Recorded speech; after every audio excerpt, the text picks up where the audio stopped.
देखिए हर खबर यहीं पर, सब्सक्राइब कीजिए TV9 भारतवर्ष। जीवीएल नरसिम्हा साहब, क्या गेम चेंजर की जगह नेम चेंजर है ये सरकार?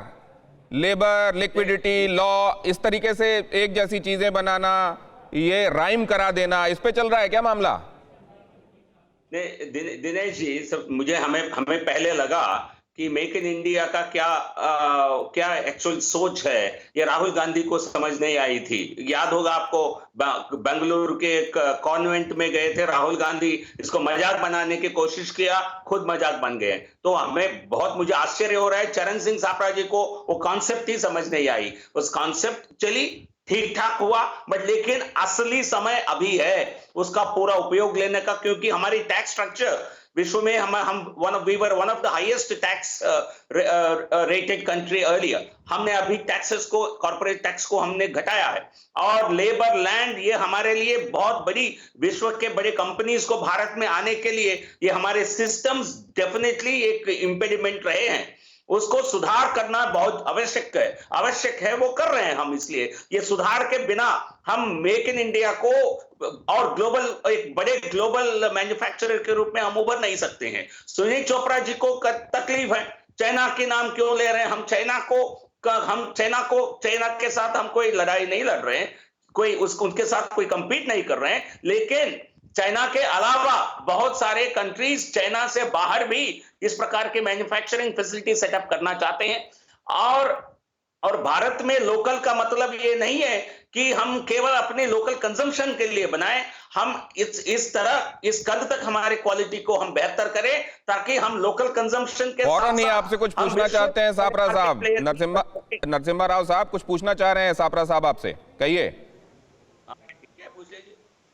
नरसिम्हा राव क्या पूछना चाह रहे हैं?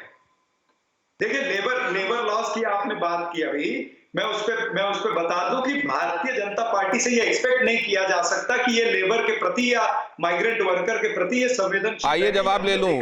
जीवीएल साहब, क्या ईज ऑफ डूइंग का मतलब, ईज ऑफ डूइंग बिजनेस का मतलब यह है कि हमारे यहाँ के लेबर्स उनके रहमो करम पर रहेंगे? नहीं, बिल्कुल नहीं।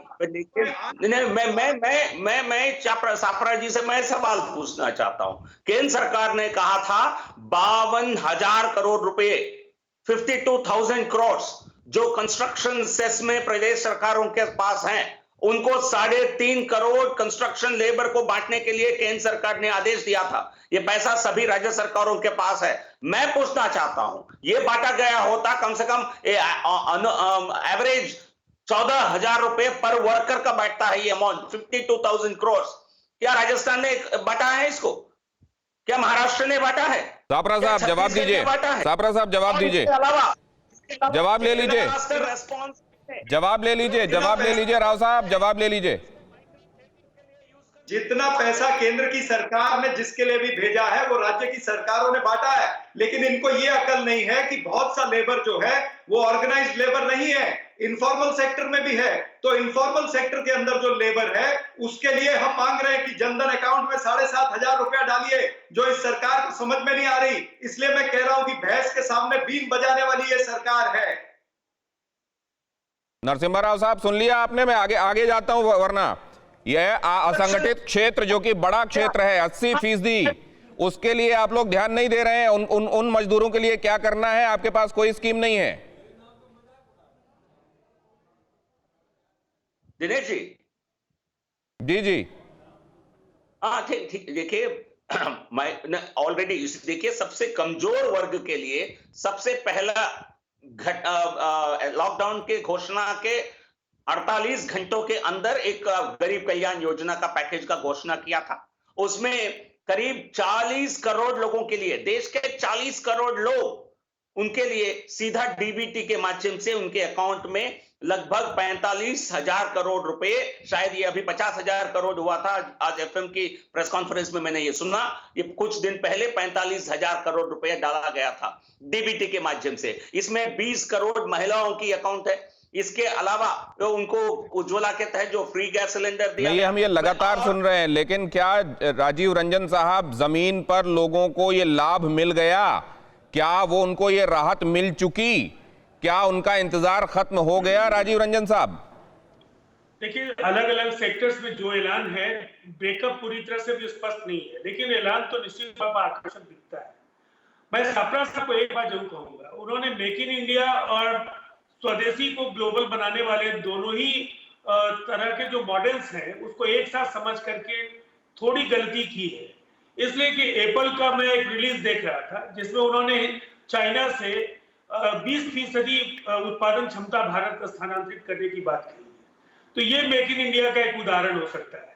लेकिन अगर हम योगा कंटेंट, हम हर्बल जो ये मेडिसिन है, जो जिस तरह से आयुर्वेद के कई दवाएं हैं, अगर उनको हम ग्लोबल ब्रांड बनाने के लिए मेहनत करेंगे तो ये स्वदेशी जो ब्रांड्स हैं उनको दुनिया में छाने का एक अवसर मिले। समझ का फर्क है सापरा जी, बुरी तरह से जवाब ले लें।